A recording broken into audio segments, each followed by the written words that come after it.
السلام علیکم۔ حضرت علامہ عراقی رحمۃ اللہ تعالی علیہ نے ایک نہایت محبت بھری اور دل کو کھول دینے والی نصیحت ارشاد فرمائی۔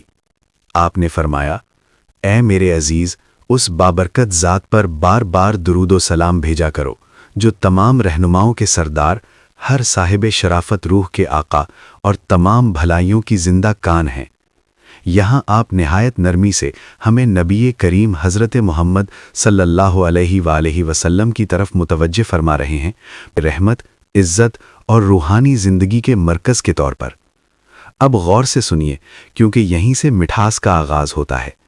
حضرت علامہ عراقی رحمۃ اللہ تعالی علیہ فرماتے ہیں کہ درود و سلام پڑھنا صرف ثواب کا عمل نہیں، بلکہ یہ ایک مؤثر روحانی نظام ہے۔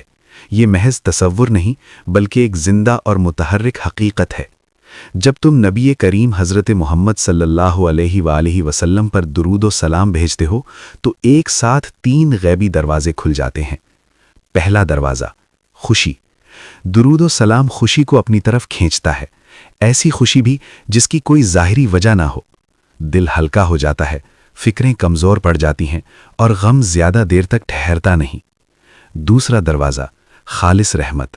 یہ عام رحمت نہیں، بلکہ نہایت لطیف اور اعلیٰ رحمت ہے، جو شور کے بغیر معاملات درست کر دیتی ہے۔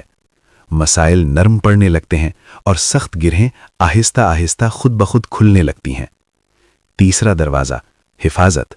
درود و سلام ایک ڈھال بن جاتا ہے۔ یہ ان مصیبتوں سے بھی بچاتا ہے جن کے آنے کا تمہیں اندازہ تک نہیں ہوتا۔ بہت سی آزمائشیں تم تک پہنچنے سے پہلے ہی رک جاتی ہیں اور تمہیں خبر بھی نہیں ہوتی کہ وہ کتنی قریب تھیں۔ اب حضرت علامہ عراقی رحمۃ اللہ تعالی علیہ ایک نہایت واضح اور طاقتور حقیقت بیان فرماتے ہیں۔ ایک درود و سلام پر اللہ تعالی عطا فرماتا ہے۔ ایک درود بھیجا گیا، 10 رحمتیں واپس بھیجی گئیں، 10 گناہ مٹا دیے گئے، 10 درجے بلند کر دیے گئے، فرشتوں کی طرف سے تمہارے لیے دعائیں۔ یہ شاعری نہیں، یہ ایک روحانی قانون ہے۔ ذرا ٹھہر کر سوچو، تم نبی کریم صلی اللہ علیہ وآلہ وسلم کی بارگاہ میں محبت کا ایک جملہ بھیجتے ہو اور اللہ تعالیٰ تمہاری طرف رحمت کی 10 لہریں واپس بھیج دیتا ہے۔ اس کا مطلب یہ ہے کہ درود و سلام وہ واحد عمل ہے جس میں تمہاری معمولی سی کوشش پر اللہ تعالیٰ کی طرف سے کئی گنا بڑھا ہوا عطا ملتا ہے۔ ایک اور خوبصورت راز فرشتوں کے بارے میں ہے۔ جب تم درود و سلام پڑھتے ہو تو فرشتے خاموش نہیں رہتے، وہ تمہارے لیے دعا کرنے لگتے ہیں۔